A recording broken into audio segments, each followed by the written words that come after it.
क्या आप कभी सोचते हैं कि हम जो फैसले लेते हैं वो हमेशा सही होते हैं, या फिर हम सिर्फ अपने दिमाग के झूठे विश्वासों के आधार पर जी रहे हैं? क्या आपने कभी महसूस किया है कि हम जो सोचते हैं वो हमारे डिसीजंस को कैसे शेप करता है? और क्या अगर मैं कहूं कि हर दिन हम अपनी जिंदगी में कुछ गलत फैसले ले रहे हैं जिन्हें हम पहचान भी नहीं पाते? ज्यादा सोचिए मत, क्योंकि यही वो खतरनाक सोचने की गलतियां हैं जो आपकी पूरी जिंदगी को बदल सकती हैं। सोचिए, अगर आपके पास ऐसी नॉलेज हो जो आपको इन गलतियों से बचाकर सही फैसले लेने में मदद करे, तो क्या वो आपकी लाइफ को आसान नहीं बना देगा? इस वीडियो में हम बात करेंगे रोल्फ डोबेली की मशहूर किताब the art of thinking clearly के बारे में। यह किताब सिर्फ एक गाइड नहीं, बल्कि एक चाबी है जो आपकी सोच को और ज्यादा स्पष्ट, सही और प्रोडक्टिव बना सकती है। यह किताब हमें दिखाती है कि हमारे दिमाग में क्या क्या बायसेस होते हैं जो हमें सही डिसीजंस लेने से रोकते हैं, और इसका असर सिर्फ हमारी थिंकिंग पर नहीं बल्कि हमारी पूरी जिंदगी पर पड़ता है। रॉल्फ डोबेली एक नाम जो दिमागी धोखे और कॉग्निटिव बायसेस पर अपने बेहतरीन काम के लिए जाना जाता है। वह बताते हैं कि हम जिन मानसिक फंसे होते हैं वो हमें लंबी अवधि के लक्ष्यों के लिए सही रास्ता दिखाने से रोकते हैं। उनकी अंतर्दृष्टि आपकी सोच को पूरी तरह से बदल सकते हैं। अगर आपको अपनी थिंकिंग को सही दिशा में लाना है, अपनी जिंदगी में क्लैरिटी चाहिए और हर डिसीजन को सही बनाना है, तो इस वीडियो को अंत तक जरूर सुनें। और हाँ, अगर आपको हमारी इस यात्रा में साथ चाहिए तो हमारे चैनल द ग्रेट राठौर को सब्सक्राइब करना ना भूलें। नीचे कमेंट सेक्शन में बताइए कि आपकी जिंदगी में सबसे बड़ा विचार क्या है जिसे आप बदलना चाहते हैं। हम आपकी राय जानकर बहुत खुश होंगे। तो चलिए इस बुक की वो 10 खतरनाक सोचने की गलतियां जानते हैं जो आपकी जिंदगी को पूरी तरह से बदल सकती हैं। हम अक्सर सोचते हैं कि हम जो भी निर्णय लेते हैं वे पूरी तरह से तर्कसंगत और सही होते हैं, लेकिन क्या आपने कभी यह महसूस किया है कि हम अपनी पहले से बनी हुई राय को ही सही मानते हैं और बाकी की जानकारी को नजरअंदाज कर देते हैं? यही है कॉन्फर्मेशन बायस, एक मानसिक प्रवृत्ति जो हमें अपनी सोच को सीमित और पक्षपाती बना देती है। यह न केवल हमारी सोच को प्रभावित करता है बल्कि हमारे निर्णयों को भी गलत दिशा में ले जा सकता है। जब हम किसी विचार या विश्वास को पहले से मान चुके होते हैं तो हम उस विचार को सही साबित करने के लिए केवल वही जानकारी खोजते हैं जो उस विचार के पक्ष में हो। इसके विपरीत, जो जानकारी हमारे विश्वास के खिलाफ होती है उसे हम नजरअंदाज कर देते हैं या उसे गलत मान लेते हैं। यह प्रवृत्ति हमें अपनी सोच में संकीर्ण बना देती है और हमें नए विचारों और दृष्टिकोणों को अपनाने से रोकती है। उदाहरण के लिए, यदि किसी व्यक्ति को लगता है कि सभी राजनेता भ्रष्ट होते हैं, तो वह केवल उन घटनाओं और समाचारों पर ध्यान देगा जो इस विश्वास को पुष्ट करती हैं, और जो घटनाएं इस विश्वास के खिलाफ होती हैं उन्हें वह नजरअंदाज कर देगा। इस प्रकार वह व्यक्ति अपने विश्वास को और मजबूत करता जाएगा, भले ही वास्तविकता कुछ और हो। यह प्रवृत्ति न केवल व्यक्तिगत विचारों तक सीमित है बल्कि यह हमारे निर्णय लेने की प्रक्रिया को भी प्रभावित करती है। उदाहरण के लिए, निवेशक केवल उन निवेशों के बारे में जानकारी इकट्ठा करते हैं जो उनके पहले से बने विश्वास के अनुरूप होते हैं, और जो जानकारी उनके विश्वास के खिलाफ होती है उसे नजरअंदाज कर देते हैं। इस प्रकार वे गलत निवेश निर्णय ले सकते हैं जो उनके वित्तीय नुकसान का कारण बन सकते हैं। कॉन्फर्मेशन बायस का प्रभाव हमारे समाज में भी देखा जा सकता है। राजनीतिक विचारधाराएं, धार्मिक विश्वास और सामाजिक मुद्दों पर हमारी सोच इस प्रवृत्ति से प्रभावित होती है। हम केवल उन्हीं विचारों और समाचारों को स्वीकार करते हैं जो हमारे पहले से बने विश्वासों के अनुरूप होते हैं, और जो विचार हमारे विश्वासों के खिलाफ होते हैं उन्हें हम गलत मान लेते हैं। इस प्रकार हम अपने विचारों को और संकीर्ण बना लेते हैं और समाज में विभाजन बढ़ता है। इस प्रवृत्ति से बचने के लिए हमें अपनी सोच को खुला और लचीला बनाना होगा। हमें उन विचारों और जानकारी को भी स्वीकार करना होगा जो हमारे पहले से बने विश्वासों के खिलाफ होते हैं। हमें आलोचनात्मक सोच को अपनाना होगा और अपने विश्वासों की पुनः समीक्षा करनी होगी। केवल इस प्रकार हम कॉन्फर्मेशन बायस के प्रभाव से बच सकते हैं और अपने निर्णयों को अधिक तर्कसंगत और संतुलित बना सकते हैं। इसलिए अगली बार जब आप किसी निर्णय पर विचार करें तो यह याद रखें कि क्या आप केवल वही जानकारी देख रहे हैं जो आपके पहले से बने विश्वासों के अनुरूप हो? क्या आप उन विचारों और जानकारी को भी स्वीकार कर रहे हैं जो आपके विश्वासों के खिलाफ हो, यदि नहीं तो यह समय है अपनी सोच को खोलने और कॉन्फर्मेशन बायस से मुक्त होने का। हम अक्सर सफलता की कहानियों से प्रेरित होते हैं। हम उन लोगों को देखते हैं जिन्होंने अपने क्षेत्र में उत्कृष्टता प्राप्त की है और हम उनके रास्ते पर चलने की कोशिश करते हैं। लेकिन क्या आपने कभी सोचा है कि उन अनगिनत लोगों का क्या हुआ जो उसी रास्ते पर चले लेकिन सफल नहीं हो पाए? हम उनकी कहानियां क्यों नहीं सुनते? यही है सर्वाइवरशिप बायस, एक मानसिक प्रवृत्ति जो हमें केवल सफलताओं पर ध्यान केंद्रित करने के लिए प्रेरित करती है, जबकि हम असफलताओं को नजरअंदाज कर देते हैं। यह प्रवृत्ति हमें एक अधूरी तस्वीर दिखाती है। जब हम केवल सफल लोगों की कहानियों को देखते हैं तो हमें लगता है कि सफलता का रास्ता सीधा और स्पष्ट है, लेकिन वास्तविकता यह है कि हर सफल व्यक्ति के पीछे कई असफलताएं होती हैं जिनकी कहानियां हमें नहीं बताई जाती। हम उन लोगों की कहानियां नहीं सुनते जो उसी रास्ते पर चले लेकिन किसी कारणवश सफल नहीं हो पाए। उदाहरण के लिए, जब हम किसी सफल उद्यमी की कहानी सुनते हैं तो हम उनके संघर्षों और चुनौतियों को नजरअंदाज कर देते हैं। हम यह नहीं देखते कि कितने लोग उसी विचार के साथ आगे बढ़े लेकिन असफल हो गए।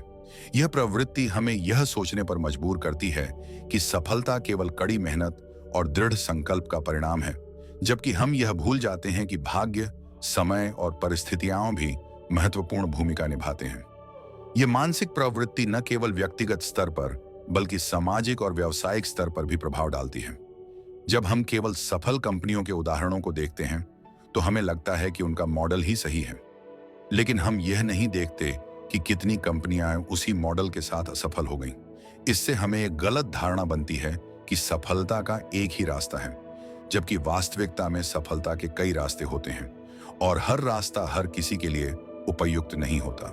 सर्वाइवरशिप बायस हमें यह सोचने पर मजबूर करता है कि सफलता की कहानियां ही सच्चाई हैं, जबकि असफलताओं की कहानियां हमें कुछ नहीं सिखाती। लेकिन असफलताओं से सीखना भी उतना ही महत्वपूर्ण है जितना सफलताओं से। जब हम असफलताओं का विश्लेषण करते हैं तो हम उन गलतियों को समझ सकते हैं जो हमें भविष्य में बचा सकती हैं। हम ये जान सकते हैं कि कौन से कारक असफलता की ओर ले जाते हैं और हम उन्हें कैसे टाल सकते हैं। इस प्रवृत्ति से बचने के लिए हमें एक संतुलित दृष्टिकोण अपनाना होगा। हमें केवल सफलताओं पर ध्यान केंद्रित करने के बजाय असफलताओं का भी विश्लेषण करना चाहिए। हमें यह समझना चाहिए कि हर सफलता के पीछे कई असफलताएं होती हैं और हर असफलता से कुछ न कुछ सीखने को मिलता है। जब हम दोनों पहलुओं को समझते हैं तभी हम एक संपूर्ण और वास्तविक दृष्टिकोण प्राप्त कर सकते हैं। इसलिए अगली बार जब आप किसी सफलता की कहानी सुने तो यह याद रखें कि वह कहानी पूरी नहीं है। उसके पीछे कई अनकही कहानियां हैं जो असफलताओं की हैं। उन कहानियों को भी सुनें, समझें और उनसे सीखें। तभी आप एक संतुलित और वास्तविक दृष्टिकोण प्राप्त कर पाएंगे जो आपको अपने जीवन में सही निर्णय लेने में मदद करेगा। हमारी जिंदगी में कई बार ऐसा होता है जब हम किसी काम, प्रोजेक्ट या रिश्ते में इतना समय, पैसा या मेहनत लगा चुके होते हैं कि उसे छोड़ना हमें नामुमकिन सा लगता है, भले ही वह हमारे लिए नुकसानदायक ही क्यों ना हो। इस मानसिकता को संक कॉस्ट फॉल्सी कहा जाता है। इसका अर्थ है कि हम पहले के गए निवेश को देखते हुए गलत फैसले लेते हैं, यह सोचकर कि हमें अपना समय और पैसे व्यर्थ नहीं जाने देना चाहिए। कल्पना कीजिए कि आपने एक महंगा थिएटर टिकट खरीदा है, लेकिन शो शुरू होने के बाद आपको एहसास होता है कि यह आपकी उम्मीदों पर खरा नहीं उतर रहा। बावजूद इसके आप अंत तक बैठे रहते हैं, यह सोचकर कि चूंकि आपने पैसे खर्च किए हैं इसलिए इसे छोड़ना सही नहीं होगा। यह संक कॉस्ट फॉल्सी का एक उदाहरण है, जहां हम पहले किए गए निवेश के कारण अपने वर्तमान फैसलों को प्रभावित होने देते हैं, भले ही वह हमारे लिए फायदेमंद न हो। यह प्रवृत्ति केवल व्यक्तिगत जीवन तक सीमित नहीं है, व्यावसायिक निर्णयों में भी यह देखने को मिलती है। मान लीजिए कि कोई कंपनी किसी प्रोजेक्ट में भारी निवेश कर चुकी है, लेकिन अब वह प्रोजेक्ट लाभदायक नहीं रहा। फिर भी कंपनी उस प्रोजेक्ट में निवेश जारी रखती है, यह सोचकर कि पहले लगाए गए पैसे व्यर्थ नहीं जाने चाहिए। यह निर्णय, जो संक कॉस्ट फॉल्सी के प्रभाव में लिया गया है, कंपनी को और अधिक नुकसान पहुंचा सकता है। संक कॉस्ट फॉल्सी का मुख्य कारण यह है कि हम अपने पिछले निवेश को खोने का डर रखते हैं और उसे स्वीकार करना कठिन होता है। हम यह सोचते हैं कि यदि हम पीछे हटते हैं तो हमारा सारा प्रयास और संसाधन व्यर्थ हो जाएंगे, लेकिन वास्तव में यह समझना महत्वपूर्ण है कि पहले के गए निवेश को बदला नहीं जा सकता, और हमें अपने वर्तमान और भविष्य के फैसलों को तर्क संगत ढंग से लेना चाहिए, न कि पिछले निवेश के आधार पर। इस मानसिकता से बचने के लिए हमें अपने फैसलों का मूल्यांकन करते समय निम्नलिखित बातों का ध्यान रखना चाहिए। 1. वर्तमान स्थिति का मूल्यांकन करें।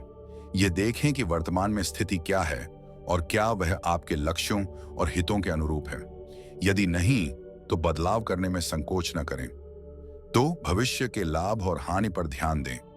अपने फैसलों का प्रभाव भविष्य में क्या होगा, इस पर विचार करें।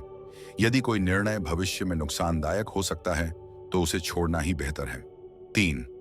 भावनात्मक जुड़ाव से बचें। पहले किए गए निवेश के साथ भावनात्मक रूप से जुड़ाव न रखें। यह समझें कि वह निवेश अब वापस नहीं आ सकता और उसे ध्यान में रखते हुए निर्णय लेना तर्क संगत नहीं है। 4. बाहरी परामर्श लें। कभी कभी बाहरी व्यक्ति या विशेषज्ञ से सलाह लेना मददगार होता है, क्योंकि वे आपकी स्थिति को निष्पक्ष रूप से देख सकते हैं और बेहतर सुझाव दे सकते हैं। 5. लचीलापन अपनाएं। अपने विचारों और योजनाओं में लचीलापन रखें। यदि कोई योजना काम नहीं कर रही है, तो उसे बदलने या छोड़ने में हिचकिचाएं नहीं। संक कॉस्ट फॉल्सी से बचना आसान नहीं है, क्योंकि यह हमारी प्राकृतिक प्रवृत्तियों के खिलाफ जाता है। लेकिन यदि हम अपने फैसलों में तर्क संगतता और स्पष्टता लाते हैं, तो हम बेहतर परिणाम प्राप्त कर सकते हैं और अपने संसाधनों का सही उपयोग कर सकते हैं।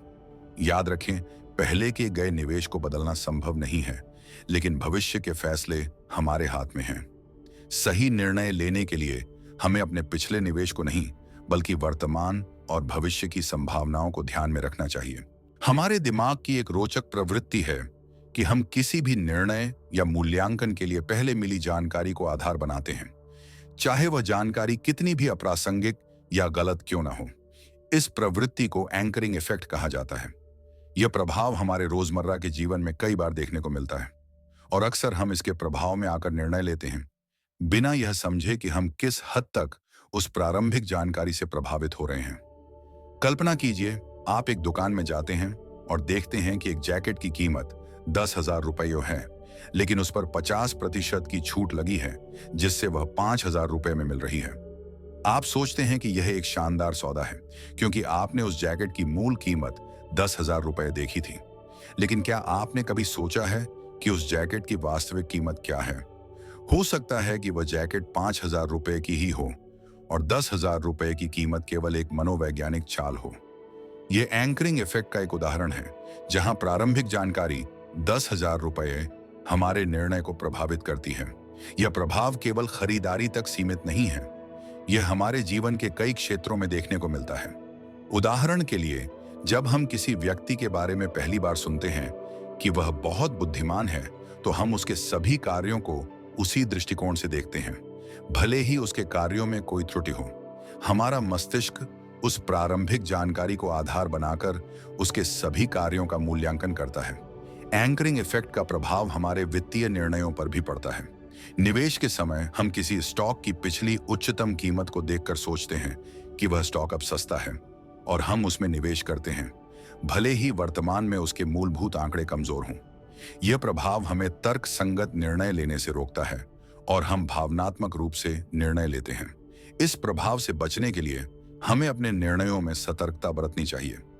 जब भी हम किसी निर्णय पर विचार करें, तो हमें यह सोचने की आवश्यकता है कि क्या हम किसी प्रारंभिक जानकारी से प्रभावित हो रहे हैं?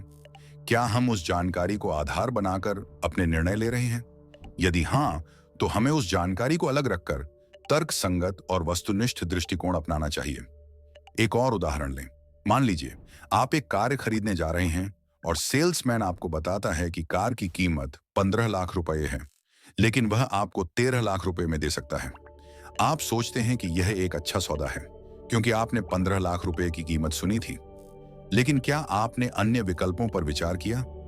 हो सकता है कि वही कार किसी अन्य डीलरशिप पर 12 लाख रुपए में मिल रही हो। यहां भी प्रारंभिक जानकारी 15 लाख रुपए आपके निर्णय को प्रभावित कर रही है। एंकरिंग इफेक्ट का प्रभाव इतना गहरा होता है कि यह हमारे सामाजिक और व्यक्तिगत संबंधों को भी प्रभावित कर सकता है। जब हम किसी व्यक्ति के बारे में पहली बार कोई नकारात्मक बात सुनते हैं, तो हम उसके सभी कार्यों को उसी दृष्टिकोण से देखते हैं, भले ही वह व्यक्ति सकारात्मक कार्य कर रहा हो। हमारा मस्तिष्क उस प्रारंभिक जानकारी को आधार बनाकर उसके सभी कार्यों का मूल्यांकन करता है। इस प्रभाव से बचने के लिए हमें अपने मस्तिष्क को प्रशिक्षित करना होगा कि वह किसी भी निर्णय से पहले सभी पहलुओं पर विचार करे। हमें यह समझना होगा कि प्रारंभिक जानकारी केवल एक संदर्भ बिंदु है, न कि अंतिम सत्य। जब हम अपने निर्णयों में तर्क संगतता और वस्तुनिष्ठता अपनाते हैं, तभी हम एंकरिंग इफेक्ट के प्रभाव से बच सकते हैं और सही निर्णय ले सकते हैं। हमारे दिमाग की एक स्वाभाविक प्रवृत्ति होती है कि हम किसी घटना या विषय की संभावना का आकलन उस पर आधारित करते हैं कि वह जानकारी हमारे दिमाग में कितनी आसानी से उपलब्ध है। इसे उपलब्धता ह्यूरिस्टिक कहा जाता है। जब हम किसी चीज के बारे में बार बार सुनते या देखते हैं, तो हमें लगता है कि वह अधिक सामान्य या प्रचलित है, भले ही वास्तविकता में ऐसा ना हो। यह मानसिक शॉर्टकट हमें तेजी से निर्णय लेने में मदद करता है, लेकिन कई बार यह हमें गलत निष्कर्षों तक भी पहुंचा सकता है। उदाहरण के लिए, यदि हम समाचारों में बार बार विमान दुर्घटनाओं के बारे में सुनते हैं, तो हमें लग सकता है कि हवाई यात्रा करना बहुत खतरनाक है। हालांकि सांख्यिकीय रूप से हवाई यात्रा सड़क यात्रा की तुलना में कहीं अधिक सुरक्षित है। लेकिन चूंकि विमान दुर्घटनाओं की खबरें अधिक ध्यान आकर्षित करती हैं और मीडिया में प्रमुखता से दिखाई जाती हैं, इसलिए वे हमारे दिमाग में आसानी से उपलब्ध होती हैं, जिससे हम उनकी संभावना को अधिक मान लेते हैं। इसी प्रकार, यदि किसी विशेष अपराध के बारे में लगातार रिपोर्टिंग होती है, तो लोग मान सकते हैं कि वह अपराध दरअसल बढ़ रहा है, भले ही वास्तविक आंकड़े कुछ और कहें। यह उपलब्धता ह्यूरिस्टिक का प्रभाव है, जहां हाल ही में सुनी या देखी गई जानकारी हमारे निर्णयों और धारणाओं को प्रभावित करती है। यह प्रभाव हमारे रोजमर्रा के जीवन में भी देखा जा सकता है। मान लीजिए, आप किसी उत्पाद के विज्ञापन बार बार देखते हैं। इससे आपके मन में यह धारणा बन सकती है कि वह उत्पाद बहुत लोकप्रिय और उच्च गुणवत्ता वाला है, जबकि वास्तविकता में ऐसा हो सकता है कि वह उत्पाद उतना अच्छा ना हो। लेकिन चूंकि उस उत्पाद की जानकारी आपके दिमाग में आसानी से उपलब्ध है, इसलिए आप उसकी गुणवत्ता का आकलन उसी आधार पर करते हैं। उपलब्धता ह्यूरिस्टिक का एक अन्य उदाहरण चिकित्सा क्षेत्र में देखा जा सकता है। यदि कोई डॉक्टर हाल ही में किसी दुर्लभ बीमारी के कई मामलों का सामना करता है, तो वह भविष्य में उस बीमारी की संभावना को अधिक मान सकता है, भले ही उसकी वास्तविक संभावना कम हो। यह उसके निदान को प्रभावित कर सकता है और संभावित रूप से गलत उपचार की ओर ले जा सकता है। इस मानसिक प्रवृत्ति से बचने के लिए हमें अपनी सोच में सतर्कता और संतुलन बनाए रखना आवश्यक है। जब भी हम किसी घटना या विषय की संभावना का आकलन करें, तो हमें यह विचार करना चाहिए कि क्या हमारी धारणा हाल ही में प्राप्त जानकारी पर आधारित है, या क्या हमने व्यापक और वस्तुनिष्ठ आंकड़ों पर विचार किया है। सांख्यिकीय तथ्यों और शोधों पर भरोसा करना व्यक्तिगत अनुभवों और मीडिया रिपोर्ट्स के बजाय हमें अधिक सटीक निर्णय लेने में मदद कर सकता है। इसके अलावा हमें यह भी समझना चाहिए कि मीडिया और विज्ञापन उद्योग का उद्देश्य ध्यान आकर्षित करना होता है, और वे अक्सर ऐसी खबरों या सूचनाओं पर जोर देते हैं जो चौंकाने वाली या ध्यान आकर्षित करने वाली होती हैं। इसलिए हमें अपनी जानकारी के स्रोतों के प्रति जागरूक रहना चाहिए और विभिन्न स्रोतों से जानकारी प्राप्त करने की कोशिश करनी चाहिए, ताकि हमारी धारणा संतुलित और वास्तविकता के करीब हो। अंत में, उपलब्धता ह्यूरिस्टिक एक प्राकृतिक मानसिक शॉर्टकट है जो हमें तेजी से निर्णय लेने में मदद करता है, लेकिन यह हमेशा सटीक नहीं होता। अपनी सोच में जागरूकता, आलोचनात्मक दृष्टिकोण और व्यापक जानकारी के आधार पर निर्णय लेना हमें इस प्रवृत्ति के नकारात्मक प्रभावों से बचा सकता है और हमें अधिक तर्क संगत और सटीक निष्कर्षों तक पहुंचने में मदद करता है। हमारे निर्णयों पर अक्सर इस बात का गहरा प्रभाव पड़ता है कि जानकारी हमें किस रूप में प्रस्तुत की जाती है। यह प्रभाव, जिसे फ्रेमिंग इफेक्ट कहा जाता है, दर्शाता है कि समान जानकारी को अलग अलग तरीकों से प्रस्तुत करने पर हमारे निर्णय बदल सकते हैं, भले ही तथ्य वही हों। कल्पना कीजिए, एक डॉक्टर आपको बताता है कि एक सर्जरी में 90% सफलता की संभावना है। आप राहत महसूस करते हैं और सर्जरी के लिए तैयार हो जाते हैं। लेकिन यदि वही डॉक्टर कहे कि सर्जरी में 10% असफलता की संभावना है, तो आप शायद संदेह में पड़ जाएं। दोनों बयानों में तथ्य समान हैं, लेकिन प्रस्तुतिकरण का तरीका अलग है, और यही आपके निर्णय को प्रभावित करता है। यह प्रभाव केवल चिकित्सा क्षेत्र तक सीमित नहीं है। विज्ञापन, राजनीति और मीडिया में भी इसका व्यापक उपयोग होता है। उदाहरण के लिए, एक उत्पाद को 95% सफल बताने से उपभोक्ता अधिक आकर्षित होते हैं, जबकि 5% असफल कहने पर वही उत्पाद कम आकर्षक लगता है, भले ही दोनों बयानों का अर्थ एक ही हो। राजनीति में नीतियों को प्रस्तुत करने का तरीका जनता की राय को प्रभावित कर सकता है। यदि किसी आर्थिक नीति को रोजगार दर बढ़ाने वाली बताया जाए, तो लोग उसे सकारात्मक रूप से देख सकते हैं। लेकिन यदि वही नीति बेरोजगारी दर घटाने वाली कहकर प्रस्तुत की जाए, तो प्रतिक्रिया अलग हो सकती है। हालांकि दोनों का उद्देश्य समान है। फ्रेमिंग इफेक्ट का एक प्रसिद्ध उदाहरण एशियन डिजीज प्रॉब्लम है, जिसे मनोवैज्ञानिक डैनियल काहनमैन और अमोस टवर्स्की ने प्रस्तुत किया था। इसमें प्रतिभागियों को एक घातक बीमारी से निपटने के लिए 2 उपचार विकल्प दिए गए। जब विकल्पों को सकारात्मक रूप में प्रस्तुत किया गया, 200 लोगों की जान बचाई जाएगी, तो अधिकांश लोगों ने निश्चित परिणाम वाले विकल्प को चुना। लेकिन जब वही विकल्प नकारात्मक रूप में प्रस्तुत किया गया, 400 लोगों की मृत्यु होगी, तो लोगों ने जोखिम भरे विकल्प को प्राथमिकता दी।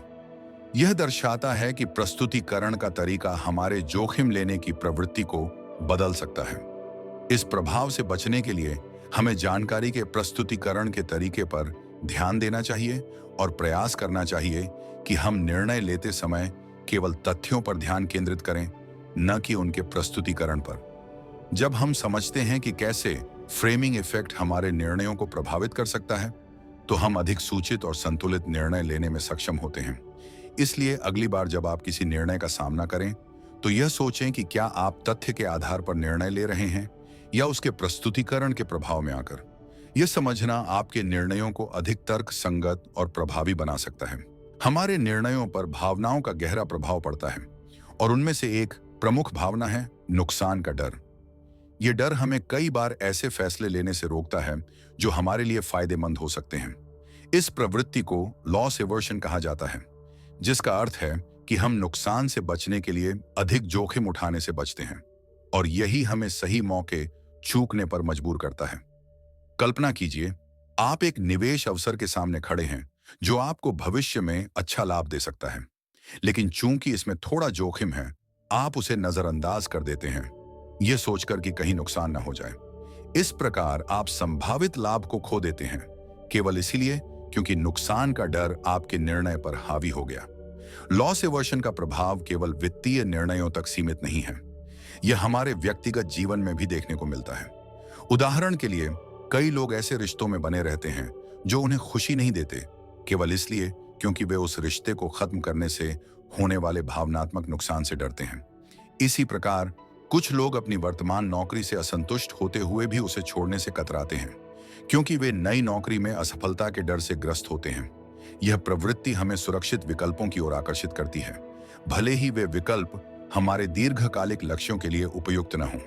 हम संभावित लाभ की तुलना में संभावित नुकसान को अधिक महत्व देते हैं, जिससे हम ऐसे निर्णय लेते हैं जो हमें आगे बढ़ने से रोकते हैं। लॉस एवर्शन का एक और उदाहरण व्यापार में देखा जा सकता है। कई उद्यमी अपने व्यवसाय में नए प्रयोग करने से डरते हैं, क्योंकि उन्हें असफलता का भय होता है। यह डर उन्हें नए अवसरों का लाभ उठाने से रोकता है, जिससे उनका व्यवसाय स्थिर रह जाता है और विकास की संभावनाएं कम हो जाती हैं। इस मानसिकता से बाहर निकलने के लिए हमें अपने निर्णयों में तर्क संगतता और वस्तुनिष्ठता अपनानी चाहिए। जब भी हम किसी निर्णय का सामना करें, तो हमें यह विचार करना चाहिए कि क्या हमारा निर्णय नुकसान के डर पर आधारित है, या क्या हम वास्तव में उस निर्णय के संभावित लाभ और हानि का संतुलन कर रहे हैं। इसके अलावा हमें यह समझना चाहिए कि जोखिम उठाना जीवन का एक हिस्सा है, और बिना जोखिम के कोई बड़ा लाभ नहीं होता। यदि हम हर निर्णय में केवल नुकसान से बचने का प्रयास करेंगे, तो हम कभी भी अपने पूर्ण संभावनाओं तक नहीं पहुंच पाएंगे। अंततः लॉस एवर्शन एक सामान्य मानव प्रवृत्ति है, लेकिन यदि हम इसे पहचानें और इससे ऊपर उठने का प्रयास करें, तो हम अधिक साहसी, संतुलित और सफल निर्णय ले सकते हैं। यह समझना महत्वपूर्ण है कि नुकसान का डर हमें सीमित करता है, और उससे मुक्त होकर ही हम अपने जीवन में वास्तविक प्रगति कर सकते हैं। हमारे निर्णयों और व्यवहारों पर सामाजिक प्रभाव का गहरा असर होता है, और उसमें से एक प्रमुख प्रभाव है हर्ड मेंटालिटी या झुंड मानसिकता। यह वह प्रवृत्ति है जिसमें हम बिना सोचे समझे दूसरों की सोच या फैसलों का अनुसरण करते हैं, केवल इसलिए क्योंकि वे बहुसंख्यक हैं। ये मानसिकता हमारे व्यक्तिगत विचारों और निर्णयों को दबा देती है और हमें भीड़ के साथ बहने पर मजबूर कर देती है। कल्पना कीजिए, आप एक नई फैशन ट्रेंड के बारे में सुनते हैं जिसे अधिकांश लोग अपना रहे हैं।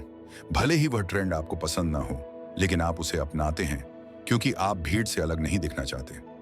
यह हर्ड मेंटालिटी का एक सामान्य उदाहरण है, जहां हम अपनी पसंद को नजरअंदाज कर दूसरों की नकल करते हैं। यह प्रवृत्ति केवल फैशन तक सीमित नहीं है, यह हमारे निवेश निर्णयों, राजनीतिक विचारों और यहां तक कि सामाजिक व्यवहारों में भी देखने को मिलती है।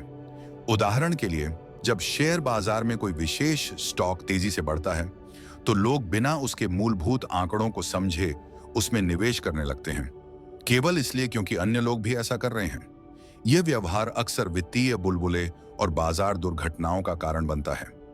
राजनीतिक आंदोलनों में भी हर्ड मेंटालिटी का प्रभाव देखा जा सकता है। जब एक विचारधारा या नेता को व्यापक समर्थन मिलता है, तो लोग बिना उसके विचारों की गहराई से जांच किए उसका समर्थन करने लगते हैं, केवल इसलिए क्योंकि वे बहुसंख्यक का हिस्सा बनना चाहते हैं। यह प्रवृत्ति हमें आलोचनात्मक सोच से दूर ले जाती है और हमें भीड़ के साथ बहने पर मजबूर कर देती है। सोशल मीडिया पर भी यह मानसिकता प्रचलित है।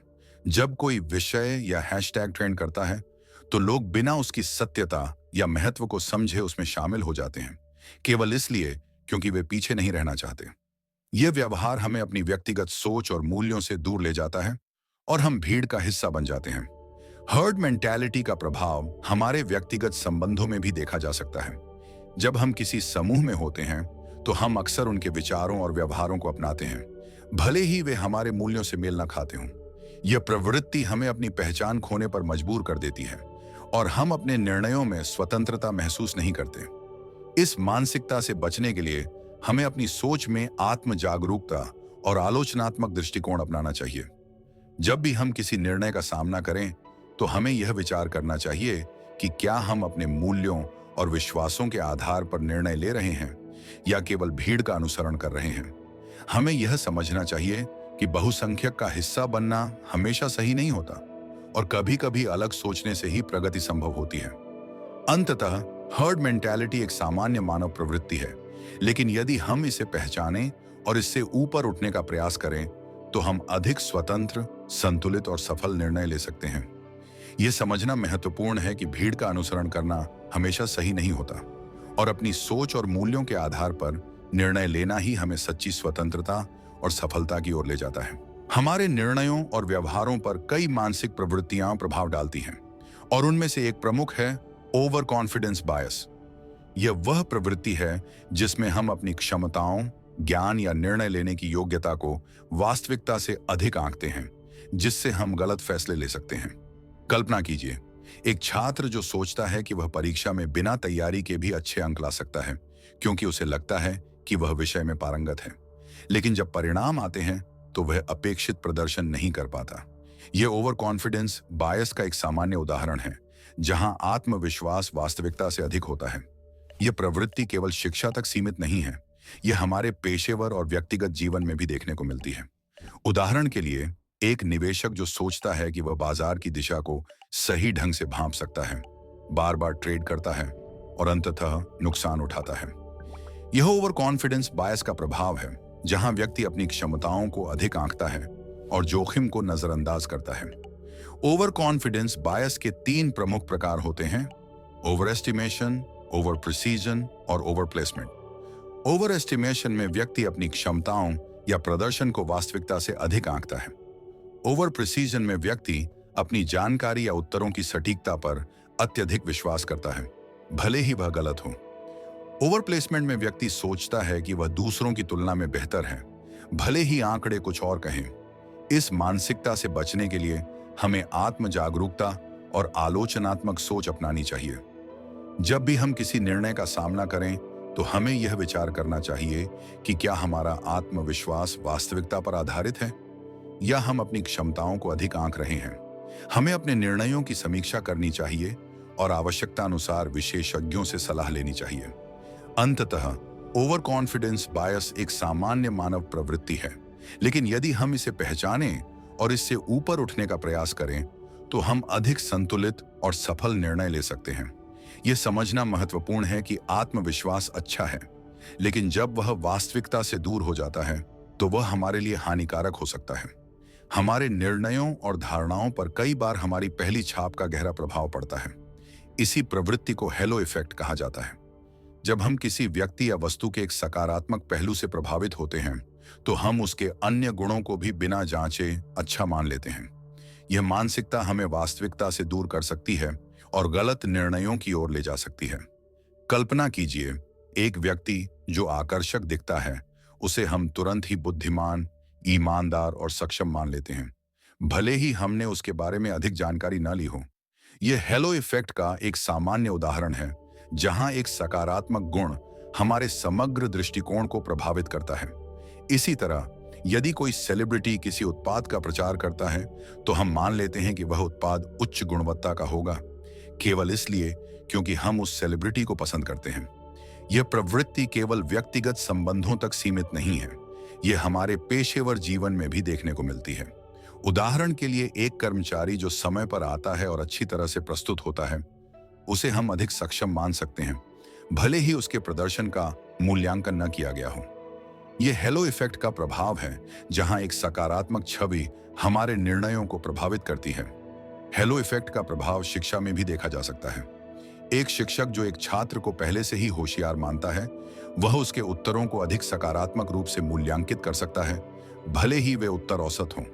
यह पूर्व धारणा अन्य छात्रों के साथ अन्याय कर सकती है और वास्तविक मूल्यांकन को प्रभावित कर सकती है। इस मानसिकता से बचने के लिए हमें अपनी धारणाओं की जांच करनी चाहिए और प्रत्येक व्यक्ति या वस्तु का मूल्यांकन उसके सभी गुणों के आधार पर करना चाहिए। हमें यह समझना चाहिए कि एक सकारात्मक पहलू सभी अन्य पहलुओं की गुणवत्ता की गारंटी नहीं देता। जब हम अपने निर्णयों में वस्तुनिष्ठता और आलोचनात्मक सोच अपनाते हैं, तो हम हेलो इफेक्ट के प्रभाव से बच सकते हैं और अधिक संतुलित निर्णय ले सकते हैं। अंततः हेलो इफेक्ट एक सामान्य मानव प्रवृत्ति है, लेकिन यदि हम इसे पहचानें और इससे ऊपर उठने का प्रयास करें, तो हम अधिक निष्पक्ष और सटीक निर्णय ले सकते हैं। यह समझना महत्वपूर्ण है कि पहली छाप हमेशा सही नहीं होती और हमें प्रत्येक स्थिति का मूल्यांकन उसके सभी पहलुओं के आधार पर करना चाहिए। तो दोस्तों, ये थे 10 सबसे कॉमन कॉग्निटिव बायसेस, यानी सोचने की वो गड़बड़ियां जो रोज हमारी जिंदगी में चुपचाप घुसपैठ करती हैं और हमें लगता है कि हम बहुत सोच समझकर फैसले ले रहे हैं, लेकिन असल में हमारा दिमाग हमें धोखा दे रहा होता है। कॉन्फर्मेशन बायस हमें वही दिखाता है जो हम देखना चाहते हैं। सर्वाइवरशिप बायस सिर्फ सफल कहानियां गिनवाता है, असफलताओं को छुपा देता है। संक कॉस्ट फैलेसी हमें फंसी हुई चीजों से बाहर निकलने नहीं देता। एंकरिंग इफेक्ट हमारे फैसलों को एक ही नंबर से जकड़ देता है। अवेलेबिलिटी ह्यूरिस्टिक बार बार दिखने वाली चीजों को सच बना देता है। फ्रेमिंग इफेक्ट एक ही बात को अलग तरीके से कहकर हमारे सोच को मोड़ देता है। लॉस अवर्जन हमें बड़े मौकों से दूर कर देता है। हर्ड मेंटालिटी हमें भीड़ के पीछे चलने पर मजबूर करता है। ओवर कॉन्फिडेंस बायस हमें अपनी ही समझदारी में उलझा देता है। और हेलो इफेक्ट किसी एक अच्छाई को देखकर हम बाकी सब चीजों को भी सही मान लेते हैं। अब सवाल यह है, इन बायसेस को पहचान लेने के बाद आप अगली बार क्या अलग करने वाले हैं? क्या आप अपने दिमाग को थोड़ा और ट्यून करेंगे? क्या आप खुद से सवाल पूछेंगे कि क्या मैं वाकई अपनी सोच पर कंट्रोल कर रहा हूं या फिर मेरी सोच मुझ पर कंट्रोल कर रही है? अगर इस वीडियो ने आपकी सोच में हलचल पैदा की हो, तो हमें कमेंट में जरूर लिखिए। अब मैं सोच समझकर सोचूंगा। और हाँ, अगर आप चाहते हैं कि आपका दिमाग और भी साफ, शार्प और क्लियर हो, तो हमारे चैनल द ग्रेट राठौर को अभी सब्सक्राइब कर लीजिए। अगली वीडियो में हम एक और माइंड ब्लोइंग किताब लेकर आएंगे जो आपकी सोच को नया नजरिया देगी। याद रखिए, साफ सोच ही साफ जिंदगी की शुरुआत होती है। मिलते हैं अगली वीडियो में। तब तक के लिए खुद से सवाल करते रहिए और सीखते रहिए।